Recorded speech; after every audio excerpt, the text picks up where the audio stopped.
안녕하세요. 사랑하는 성도님, 영혼의 샘을 은혜의 자리에 오심을 축복합니다. 소망의 주님이 우리와 함께 하십니다. 우리와 함께 하시는 주님을 찬양합니다. 기도합시다. 주님 감사합니다. 오늘도 주님의 생명의 말씀으로 저희들을 불러주시니 주님의 말씀 앞에 무릎 꿇고 마음을 열고 아멘 아멘 하며 감사함으로 순종할 수 있도록 성령님 오늘도 저희들을 새롭게 하여 주시옵소서. 주시는 말씀 한 구절 한 구절이 우리에게 감동이 되고 깨우침이 되고 주님께로 돌이키며 바르고 거룩한 믿음의 삶으로 향하는 저희들이 될 수 있도록 인도하여 주시옵소서. 예수님 이름으로 기도합니다. 아멘. 오늘 말씀은 디모데전서 2장 8절에서 15절입니다. 아주 짧은 구절인데요. 우리 보겠습니다. 그러므로 각 처에서 남자들이 분노와 다툼이 없이 거룩한 손을 들어 기도하기를 원하노라. 또 이와 같이 여자들도 단정하게 옷을 입으며 소박함과 정절로서 자기를 단장하고 따은 머리와 금이나 진주나 값진 옷으로 하지 말고 오직 선행으로 하기를 원하노라. 이것이 하나님을 경외한다 하는 자들에게 마땅한 것이니라. 여자는 일체 순종함으로 조용히 배우라. 여자가 가르치는 것과 남자를 주관하는 것을 허락하지 아니하노니 오직 조용할지니라.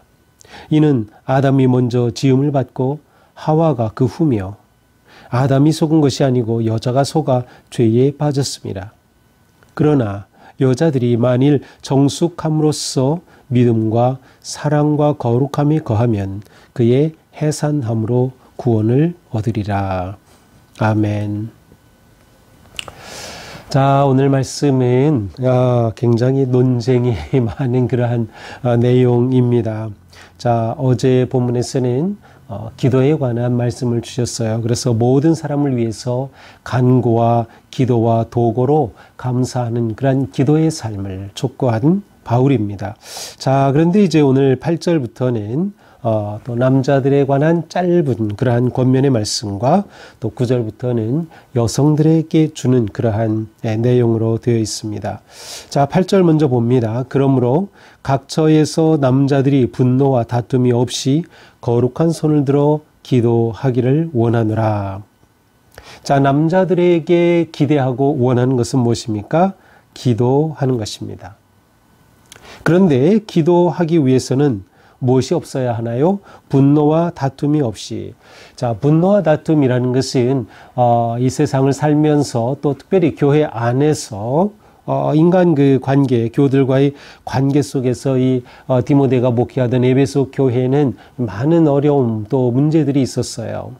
교회 안에 율법주의가 있었고 또 여러 가지 어려움이 있었어요. 그래서 이러한 상황 속에서 사도 바울은 남자들에게 간절히 권면하는 것입니다.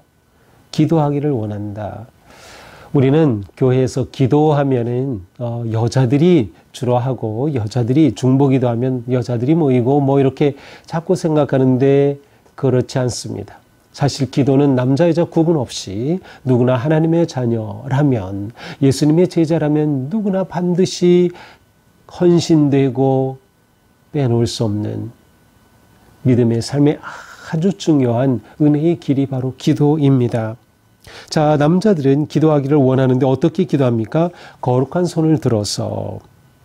자, 거룩한 손을 든다라고 하는 것은 문자 그대로 이렇게 손을 들고 기도하라라는 의미라기보다는 여기서 손을 든다라고 하는 것은 헌신과 순종과 결단의 의미가 담겨 있어요. 그러므로 기도할 때에 순종하는 마음으로 하나님의 뜻에 온전히 맡기는 마음으로 또 결단하고 헌신함으로 기도하는 것이에요. 또한 손이라고 하는 이 표현 자체는 우리가 살아가는 일상의 삶을 의미하기도 합니다. 그래서 야고보서 4장 8절에 보면 이러한 말씀이 있어요. 하나님을 가까이 하라. 그리하면 너희를 가까이 하시리라. 죄인들아 손을 깨끗이 하라. 손을 깨끗이 하라. 그런 정말 손을 씻으라는 그런 의미일까요? 아니에요. 삶을 깨끗이 하라는 거예요. 삶이 정화되어야 한다. 똑같이 오늘 본문에서도 거룩한 손을 들어서 기도한다는 것은 삶을 하나님 앞에 거룩하게 드리는 기도자가 되어야 한다라고 하는 뜻입니다. 당시 유대인들은 하루 3번씩 기도하는 그러한 전통이 있었습니다. 이러한 전통에 빗대어 사도 바울은 남자들이 기도할 때 어떤 마음의 자세를 가져야 되느냐? 분노와 다툼 없이 논쟁하기 좋아하고 자기 이론을 주장하기 좋아하고 경쟁하고 하는 그러한 그 남자들의 모든 것들을 내려놓고 삶을 거룩하게 드리는 마음으로 기도해야 한다라고 하는 그런 신앙의 자세를 보여줍니다. 9절입니다. 이와 같이 여자들도, 이제는 여자들에 관한 말씀이죠. 단정하게 옷을 입으며 소박함과 정절로서 자기를 단장하고 따은 머리와 금이나 진주나 값진 옷으로 하지 말고. 자, 9절에서의 중요한 단어는 무엇이에요? 단정하게 옷을 입으며입니다. 단정하게 옷을 입으라. 자, 여자들은 옷을 입어야 한다. 사실은 여자만 옷 입나요? 남자도 옷을 입어요. 자, 옷 입는다는 개념은 굉장히 중요한 개념인데 일반적으로 신약 성경에서 특별히 바울 서신에서 옷을 입는다라는 것은 예수 그리스도의 은혜로 말미암아 새로운 존재로 태어났음을 말합니다. 그래서 세례받는다 하는 것은 그리스도로 옷을 입는 겁니다. 세상의 옷을 다 벗어버리고 죄의 옷을 벗어버리고 거룩한 하나님의 자녀의 신분으로 거듭난 거죠. 옷을 입는다는 이러한 의미가 있어요. 근데 오늘 본문은 물론 이러한 의미와 함께 실제적으로 여성들이 옷을 입을 때 어떻게 하느냐라고 하는 신앙의 자세이기도 합니다. 어떤 분들은 이 본문을 예배 드리러 올 때 아니면 예배할 때 어떻게 해야 하느냐를 말하는 것이다 라고 보기도 합니다. 왜냐하면 10절에 보면 하나님을 경외해야 한다는 표현이 나오죠. 하나님을 경외한다, 예배한다라는 의미가 담겨 있기 때문에 그렇게 보기도 해요. 자, 단정하게 옷을 입으라. 옷을 입을 때 호화롭게 사치스럽게 입지 말라는 것이에요. 단정하게 옷을 입으며 소박함과 정절로서 단장하고. 자, 옷은 사람이 자신을 꾸미는 것이죠. 단장하는 거예요. 그런데 그리스도인이 단장해야 하는 것은 겉으로 입는 옷보다 더 중요한 것은 바로 자기의 내면입니다. 그래서 자기의 내면을 가꾸는 거예요.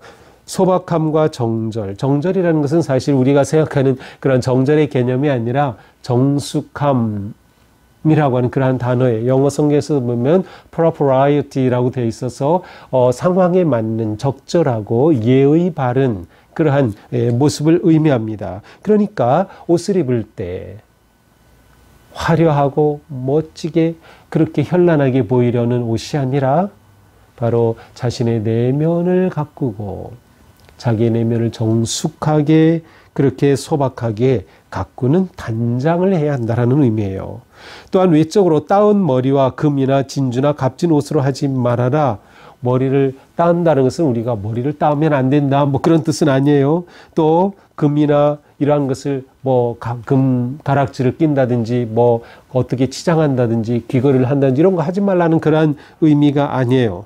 이 당시에 아마도 많은 귀부인들이 또 귀족들이 또 이 시대의 여성들이 굉장히 치장하고 하는 것에 공을 들이고 하는 그러한 것들이 있었던 것 같아요. 그래서 그렇게 하지 말라. 우리가 성도라면 그리스도인은 겉으로 단장하는 것이 아니다. 금붙이를 했다고 해서 그 존재가 귀하게 되는 것이 아니다. 내면을, 마음을, 영혼을 정숙하게 가꾸고 새롭게 하는 그것이 진정 그리스도인의 단장이다라고 하는 것이죠. 결국 이렇게 단장한다고 하는 것은 그러한 삶을 살아간다는 것을 드러내는 것이에요.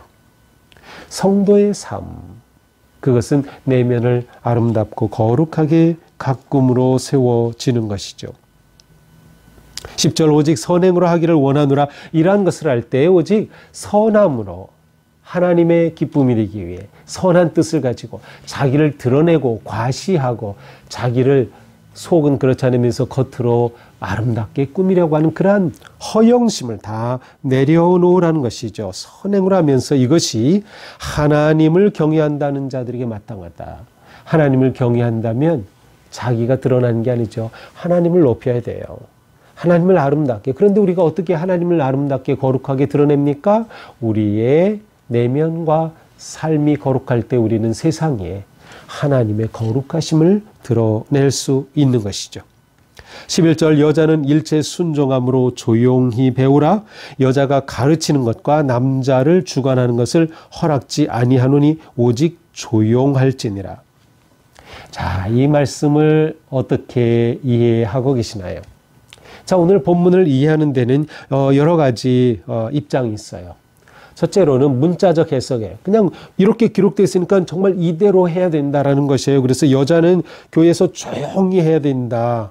조용해야 된다. 조용히 배우라. 순종해야 된다. 여자가 가르치는 것 허락하지 않는다. 그래서 실제로 교회에 아직까지도 여자를 교회 지도자로 세우지 않는, 목회자로 세우지 않는 그러한 교회들도 많이 있어요.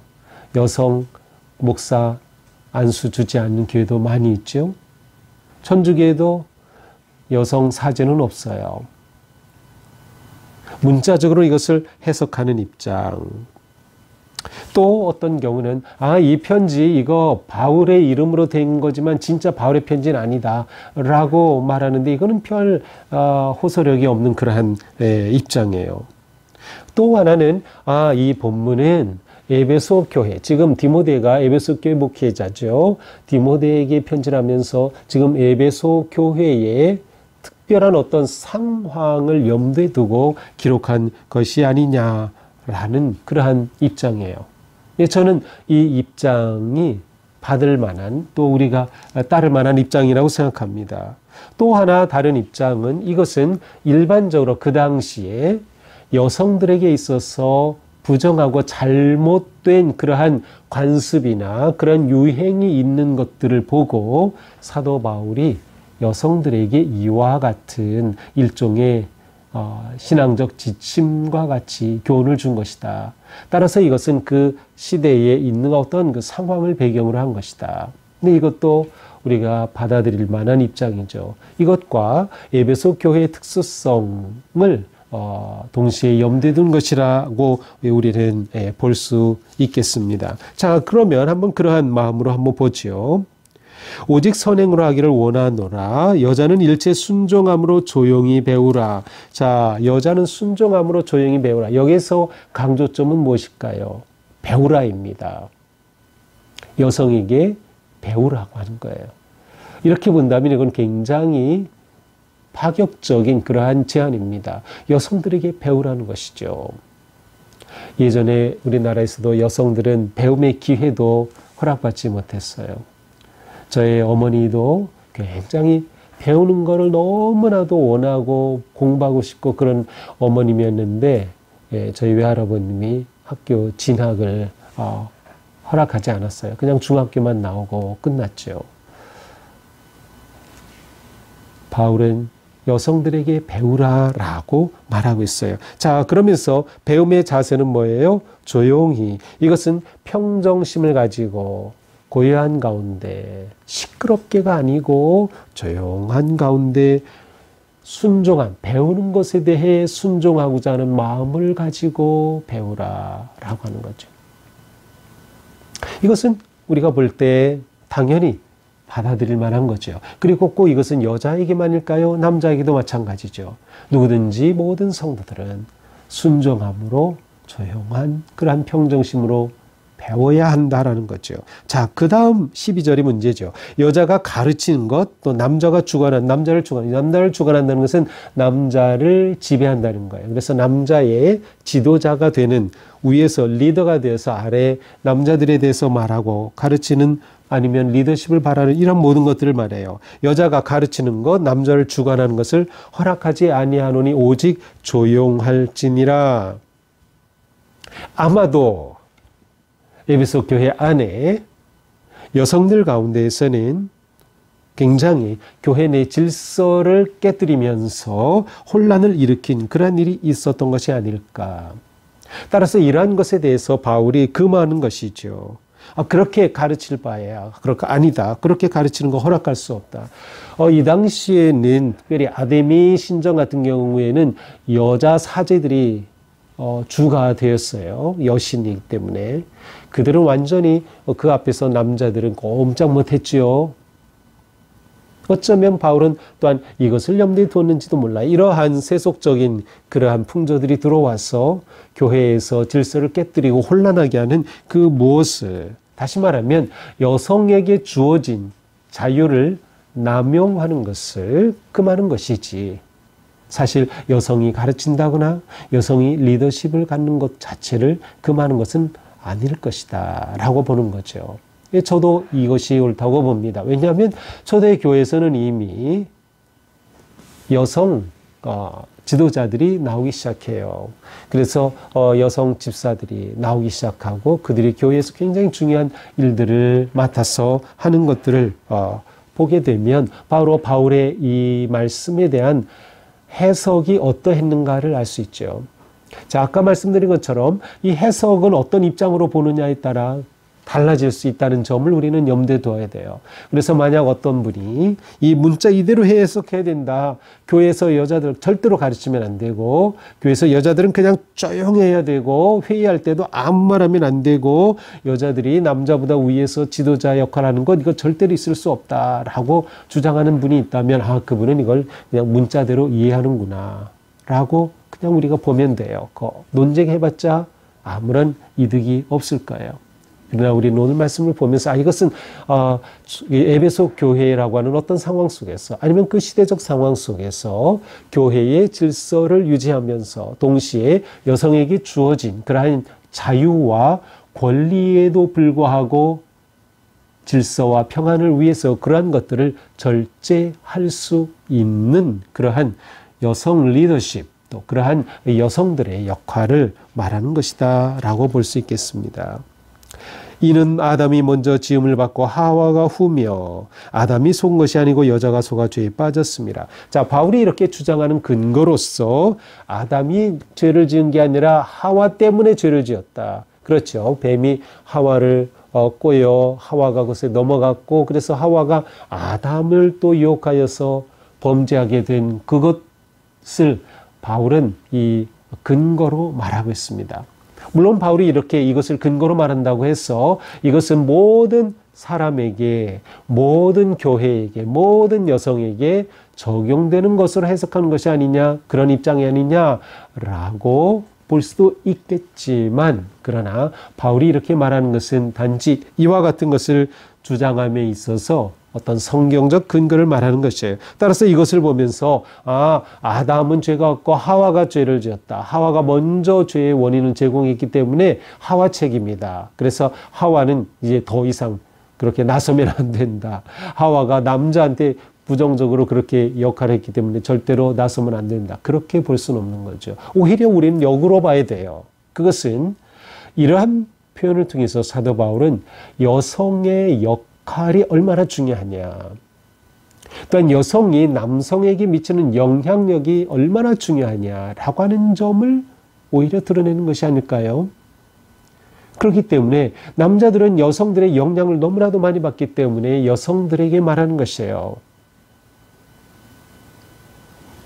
여성에게 주어진 역할과 그 영향력을 잘못 사용하지 않도록 조심하라라고 하는 것이죠. 그러면서 여성의 역할을 여기서 분명히 보여주는 것이에요. 15절, 그러나 여자들이 만일 정숙함으로써 믿음과 사랑과 거룩함에 거하면 그의 해산함으로 구원을 얻으리라.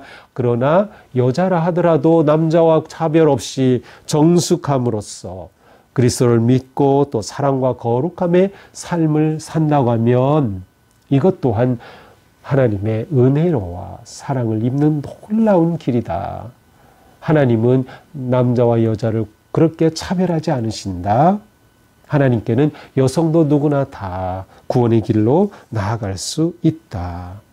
자, 여기서 그의 해산함으로 구원을 얻으리라. 해산은 자녀를 낳는 거죠. 자녀를 낳는 것 자체가 구원을 얻는 것일까요? 그것은 아니에요. 그러므로 여기서 해산을 말한 것은 여성으로서의 고유한 권한이 무엇이에요? 출산이에요. 이것은 여성에게 주신 하나님의 특별한 권한이죠. 그러므로 이 권한을 하나님께서 주신 그 목적에 따라서 바르게 또한 하나님의 뜻을 위해서 사용하고 그 고유한 역할과 책임을 잘 감당하는 것이 아주 중요한 것이다 라고 하는 점을 드러내는 것입니다. 자, 이렇게 오늘 말씀 사도 바울이 에베소 교회에 있는 성도들을 향해 디모데를 통하여서 남자와 여자들에게 주시는 그러한 교훈의 말씀이었습니다. 자, 오늘 말씀을 보면서 가장 중요한 것이 무엇이라고 생각되나요? 그렇습니다. 그것은 우리가 믿음으로 살아갈 때 우리의 내면을 가꾸는 것이 너무나도 중요하다. 거칠애가 아니라 내면을 가꾸는 것.